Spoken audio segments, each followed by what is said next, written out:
This morning I chaired another COBRA meeting as we continue to coordinate our response to the situation in Iran and the Middle East. I know that people are worried sick about their family and friends who are caught up in this, about the impact on our lives and our economy, and about the potential for even greater escalation.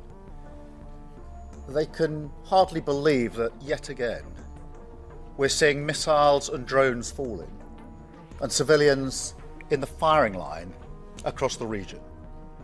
So I want to reassure the British public about the action that we're taking. While the region has been plunged into chaos, my focus is providing calm, level-headed leadership in the national interest. That means deploying our military and diplomatic strength to protect our people. And it means having the strength to stand firm by our values and our principles, no matter the pressure to do otherwise. The long-standing British position is that the best way forward for the regime and the world is a negotiated settlement with Iran where they give up their nuclear ambitions. Now that's why I took the decision that the UK would not join the initial strikes on Iran by the US and Israel. Now that decision was deliberate, it was in the national interest, and I stand by it. But when Iran started attacking countries around the Gulf and the wider region, the situation changed. Iran has now fired drones and missiles at 10 countries that did not attack them. These are allies of the UK, where we have hundreds of thousands of British people, as well as British military personnel. Our number one priority is protecting our people. And that's why, long before the US and Israeli action last weekend, we had already deployed additional military capabilities to the region to defend our interests. And I want to pay tribute to our brilliant armed forces. Throughout January and February, we were moving defensive assets to Cyprus and Qatar. Fighter jets, air defence missiles, advanced radar, and systems to take down drones, to ensure we were in a heightened state of readiness in advance of any conflict beginning. When the strikes began on Saturday, we immediately put those jets into the sky on a mission to protect our people and our allies in the region. And that is what they have done, flying over Cyprus and the wider region, shooting down multiple drones, at least one of which was heading towards a base housing British military personnel. Our jets were in the sky again last night, over Jordan, Qatar, and other partners, refuelling in the air to prolong their mission. And we're constantly resupplying our jets and our missile stores. And we are responding to requests from allies in the region for further help. I can announce today that we're sending 4 additional Typhoon jets to join our squadron in Qatar, to strengthen our defensive operations in Qatar and across the region. Wildcat helicopters with anti-drone capabilities are arriving in Cyprus tomorrow. The Defence Secretary is on the ground in Cyprus right now, coordinating our work and meeting our brave servicemen and women. We're deploying HMS Dragon to the Mediterranean. And we have allowed the US to use British bases to conduct defensive operations to take out Iranian missiles before they're fired at our people and our allies. We will maintain this shield over British people in the region and our allies. We are working to strengthen it every day. and we're working as fast as possible to get our people out. As of today, over 140,000 individuals in the region have registered their presence, enabling us to get them the information and the support that they need. We have rapid deployment teams on the ground in Oman and Saudi Arabia, and our consular teams are helping hundreds of the most vulnerable individuals. Despite airspace closures, we're working around the clock with airlines, travel companies and governments to open safe routes home. More than 4,000 people have now arrived back in the United Kingdom on commercial flights from the UAE, including vulnerable Brits identified by our teams. A further 7 flights are due to leave the UAE for the UK today. And I can report that our first charter flight from Oman took off a few minutes ago. We will lay on additional charter flights in the coming days.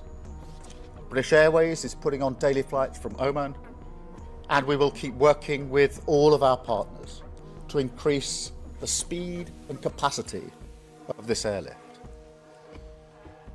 I want to be very clear. This is a huge undertaking. It's one of the biggest operations of its kind, many times bigger than the evacuation from Afghanistan. It's not going to happen overnight, but we will not stop until our people are safe. I also want to say a word about the economic impact.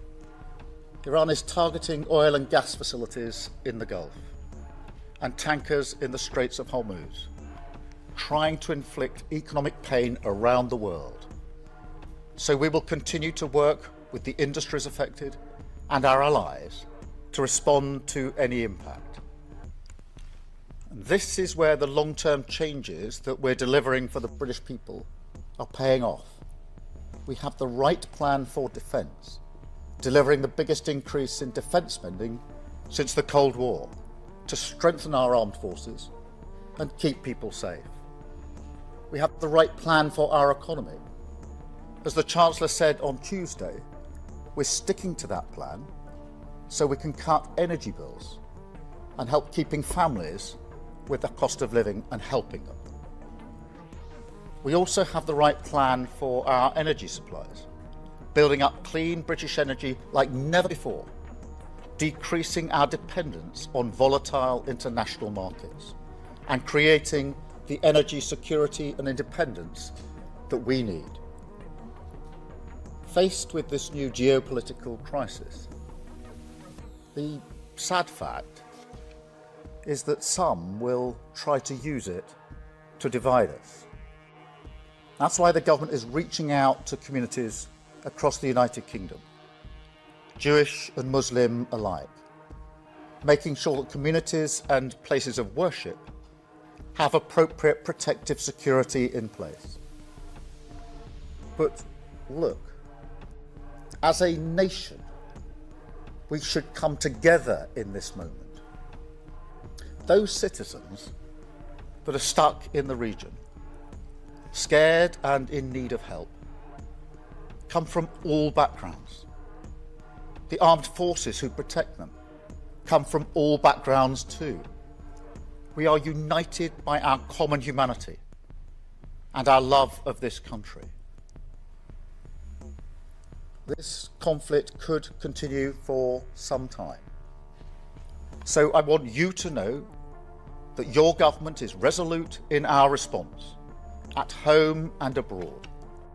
We will do everything we can to protect British lives, uphold British values, and safeguard the national interest. Oh, I'm sorry, in relation to how long it will go on, I do know people are worried. They are going to be worried about any escalation. I think they can see what's unfolding on their television screens. That will cause them anxiety, understandably. They will be worried about the impact on their own lives that this could have, and those with family and friends in the region will be extremely worried about their family and friends in the region. I absolutely understand that. We are doing everything we can to de-escalate this. I can't give you a time base for this. I don't think anybody can. My strong view is that we need to de-escalate, and ultimately this will have to be a matter of negotiation when it comes to some of the core issues like nuclear capability. There are reports that you walked into a meeting, the National Security Council on Friday, with one opinion and had your mind changed by Ed Miliband and others in your cabinet. So is it true that you wanted on Friday to give Americans a precautionary permission in the event of Iranian reprisals to use British bases for defensive action, but had your mind changed by Ed Miliband and other members of your cabinet? Let me be really clear about this. No request from the US came in the specific terms that we acceded until Saturday afternoon. Saturday afternoon. Well, just hear me out. And therefore, on Friday, there was no concrete decision to be made. The decision had to be made when we had the request. That came in on Saturday during the course of the afternoon. We're already taking measures in relation to our own capability. That came in on Saturday afternoon, late in the afternoon. We then, as you would have expected, went through the details with the US over the next day and ultimately reached a decision on Sunday, which I announced then on Sunday evening about 8 or 9 o'clock in the evening. But actually on Friday, we didn't have a request from the United States, and therefore no decision fell to be made. The decision fell to be made when we had the request. That was Saturday afternoon. We then worked it through. Decision on Sunday, which was a decision of all ministers, unanimous, that we should take the action that I then announced. Prime Minister, Donald Trump has suggested that you've ruined the special relationship, that you are no Churchill. On the special relationship, is he right on that? Have you ruined the special relationship? Look, the special relationship is in operation right now. We're working with the Americans in the deployment from our bases. We are working together in the region. The US and the British working together to protect both the US and the British in joint bases where we're jointly located, and we're sharing intelligence on 24/7 basis in the usual way. That is the special relationship. That is a special relationship in operation. And clearly it's for the President to take decisions that he considers in the national interest, the right decisions for the US. I understand that, I respect that. But equally, it's for me as the British Prime Minister to take decisions that I consider to be in the best interest of the United Kingdom. There's nothing controversial about that. The special relationship is operating right here at an important point.